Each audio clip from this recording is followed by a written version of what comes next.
Our next example, to find the solution of the integral equation given by fs is equal to integral a to s gt upon cos t minus cos s whole raised to the power 1 by 2.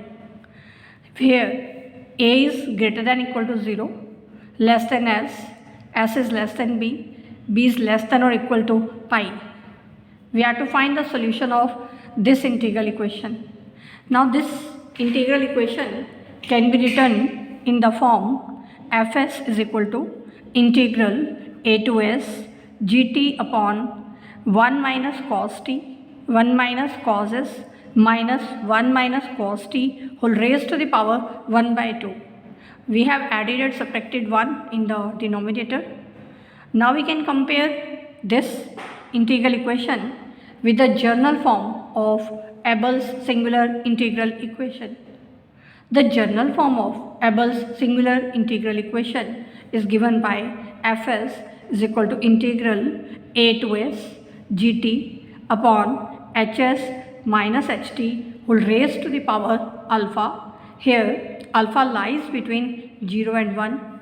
The function h is strictly monotonically increasing function in the open interval ab, and the derivative of this function h is not equal to 0. Now here, comparing this equation with this form, the function h is given by 1 minus cos t.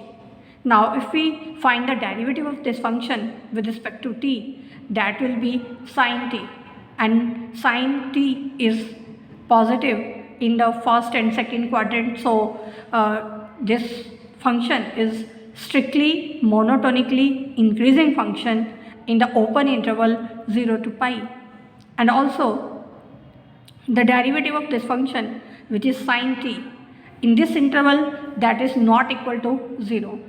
Now we can find the solution of the given integral equation by using the formula for the solution of general form of Abel's singular integral equation. As we already discussed in the article, the solution of this integral equation is given by gt is equal to sin alpha pi upon pi into the derivative with respect to t of the integral between the limits a to t h dash u f u upon ht minus hu whole raised to the power 1 minus alpha, and this integral is in the u direction. Now here in our problem, alpha is 1 by 2, the function ht is 1 minus cos t. So replacing t by u, the value of hu, that will be 1 minus cos u. Now its derivative with respect to u, derivative of 1 will be 0, derivative of minus cos u, that is sin u. Substituting the values of h dash u and function h here in this solution, we get gt is equal to sin, the value of alpha is 1 by 2, so this will become sin pi by 2 divided by pi into d by dt of integral sin u fu upon cos u minus cos t whole raised to the power 1 by 2. Here the limits of integration in the u direction, they are from a to t. Now sin 90 is 1, so we get the value of solution given by 1 upon pi d by dt of the integral between the limits a to t sin u fu divided by cos u minus cos t whole raised to the power 1 by 2. So this gives us the solution of the given general form of Abel's singular integral equation. One more problem based on the same type is solve the integral equation fs is equal to integral a to s gt dt upon s square minus t square whole raised to the power alpha. Here alpha lies between 0 and 1 and s lies between a and b.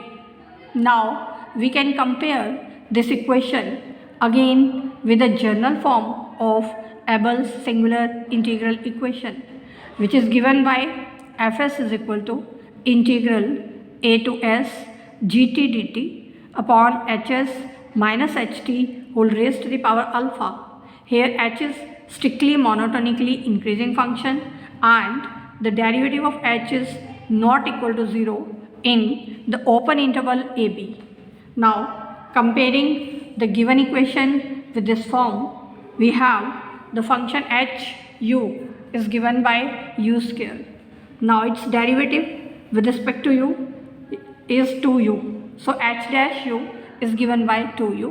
Now substituting the values of h dash u function h in the formula for the solution of this integral equation, then we get the solution of this equation given by gt is equal to 2 into sine alpha pi by pi into the derivative with respect to t of the integral u fu divided by t square minus u square raised to the power 1 minus alpha.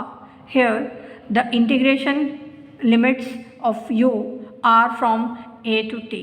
So these were some examples based on the solution of Abel's singular integral equations.